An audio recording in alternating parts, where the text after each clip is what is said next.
முதலமைச்சர் மு.க.ஸ்டாலினுடன் காங்கிரஸ் வேட்பாளர் சந்திப்பு நிகழ்த்தியுள்ளதை நாம் அண்மை செய்தியாக பார்த்துக் கொண்டிருக்கின்றோம்.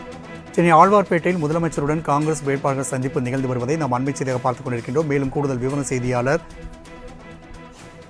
செலினா வழங்க கேட்கலாம். செலினா, இது குறித்தான கூடுதல் விவரங்கள்.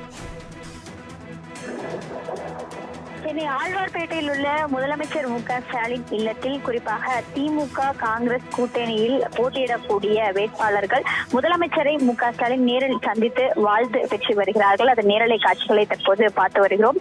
திமுக கூட்டணியில் காங்கிரஸ் கட்சிக்கு 10 தொகுதிகள் வழங்கப்பட்டிருக்கக்கூடிய நிலையில் இன்னும் 3 தொகுதிகளுக்கான வேட்பாளர்கள் இன்னும் அறிவிக்கப்படாமல் இருக்கிறது. மீதம் இருக்கக்கூடிய 7 தொகுதிகளில் போட்டியிடக்கூடிய வேட்பாளர்கள் பட்டியல் என்பது வெளியாகி இருக்கக்கூடிய நிலையில் இந்த 7 தொகுதிகளில் போட்டியிடக்கூடிய வேட்பாளர்கள் முதலமைச்சர் மு.க.ஸ்டாலினை நேரில் சந்தித்து வாழ்த்துக்களை பெற்றிருந்தார்கள். குறிப்பாக திமுக கூட்டணியில் காங்கிரஸ் கட்சிக்கு திருவள்ளூர் தொகுதியில் போட்டியிடக்கூடிய சசிகாந்த் செந்தில், அதே போல கரூர் தொகுதியில் போட்டியிடக்கூடிய ஜோதி நகர் தொகுதியில் போட்டியிடக்கூடிய மாணிக்கம் தாகூர், அதே போல கடலூர் தொகுதியில் போட்டியிடக்கூடிய விஷ்ணு பிரசாத் ஆகியோர் நேரில் சந்தித்து வாழ்த்து பெற்றிருக்கிறார்கள்.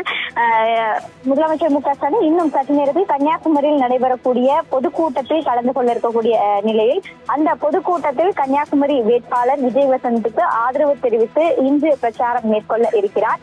அங்கு அவருக்கான அந்த வாழ்த்து பெறக்கூடிய நிலைதான் இந்த சந்திப்பு என்பது தற்பொழுது நடைபெற்றிருந்தது.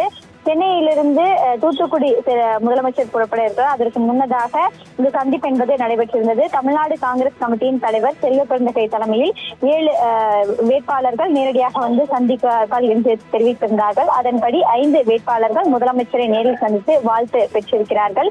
அதே போல அனைத்து கூட்டணி கட்சி தலைவர்களும் நேரில் சந்தித்து வாழ்த்து பெற்றிருந்த நிலையில் இன்னும் காங்கிரஸ் கட்சிக்கு ஒதுக்கப்பட்டிருக்கக்கூடிய 3 தொகுதிகளின் வேட்பாளர் பட்டியல் என்பது வெளியாகாமல் இருக்கிறது. குறிப்பாக திருநெல்வேலி, மயிலாடுதுறை, புதுவை ஆகிய 3 தொகுதிகளுக்கான வேட்பாளர் பட்டியல் தெரிவிக்கப்படாமல் இருக்கக்கூடிய நிலையில்தான் இந்த சந்திப்பு என்பது தற்பொழுது நடைபெற்றிருக்கிறது. மீதம் இருக்கக்கூடியவர்களுக்கு இன்னும் ஓரிரு நாட்களுக்குள் அறிவிப்பு என்பது வெளியாகும் என்று தெரிவித்திருக்கிறார்கள்.